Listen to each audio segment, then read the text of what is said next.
Hello legal hustlers. In this video we explore the historical origins and impact of the Westphalian nation-state system.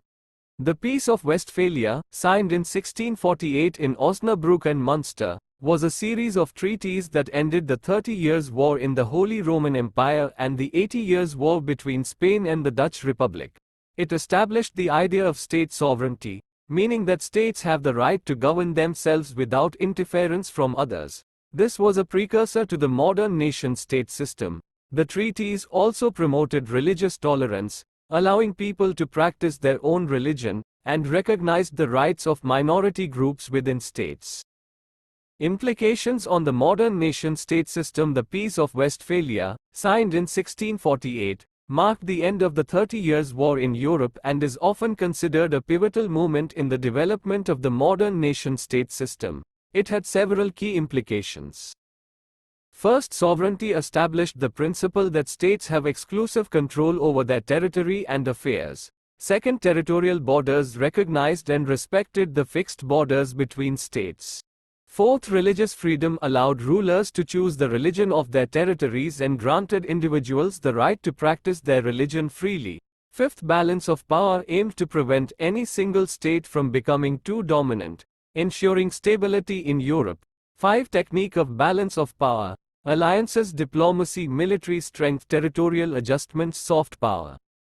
6th, international law contributed to the development of modern international law by emphasizing negotiation and diplomacy over war. 7th, legal equality established the idea of legal equality among states, laying the groundwork for modern international law and diplomacy. Let's see foundational elements of modern nation-state and principles of sovereign.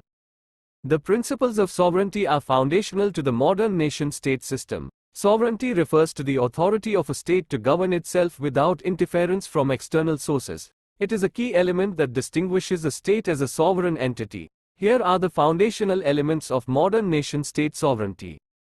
First, territorial integrity. Defined, recognized borders that are inviolable. Second, political independence. Right to make decisions without external influence. Third, external recognition. Acknowledgement by other states as a legitimate entity. Fourth, permanent population. A population residing within its borders. Fifth, government. Authority to make and enforce laws, provide public services, and represent the state. Sixth, capacity to enter into relations. Ability to engage in treaties, diplomacy, and international organizations. Now let's see equality, territorial integrity, non-intervention. Equality. In international relations, equality refers to the principle that states should have equal rights and status in the international system. This principle is enshrined in the United Nations Charter, which states that all member states are sovereign and equal. Equality in international relations is often understood as legal equality, meaning that states have the same legal rights and obligations under international law.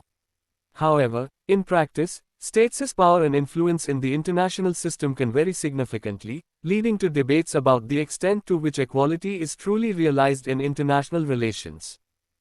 Territorial integrity. Territorial integrity is the principle that states should respect the borders and territorial boundaries of other states. It is considered a fundamental norm of international law and is enshrined in the UN Charter. Territorial integrity is closely related to the concept of sovereignty, as it reflects a state's right to control and govern its territory without external interference. Violations of territorial integrity, such as border disputes or territorial annexations, are considered serious breaches of international law and can lead to conflict between states.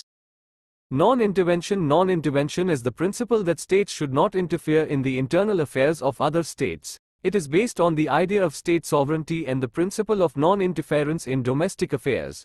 Non-intervention is also enshrined in the UN Charter, which prohibits the use of force or the threat of force against the territorial integrity or political independence of any state. However, there are exceptions to the principle of non-intervention, such as humanitarian intervention or self-defense, which are recognized under international law in certain circumstances. Thank you for watching. We're thrilled to have you here and hope that you find our content informative, engaging, and entertaining. Be sure to like, share and subscribe, and don't forget to join us for further updates.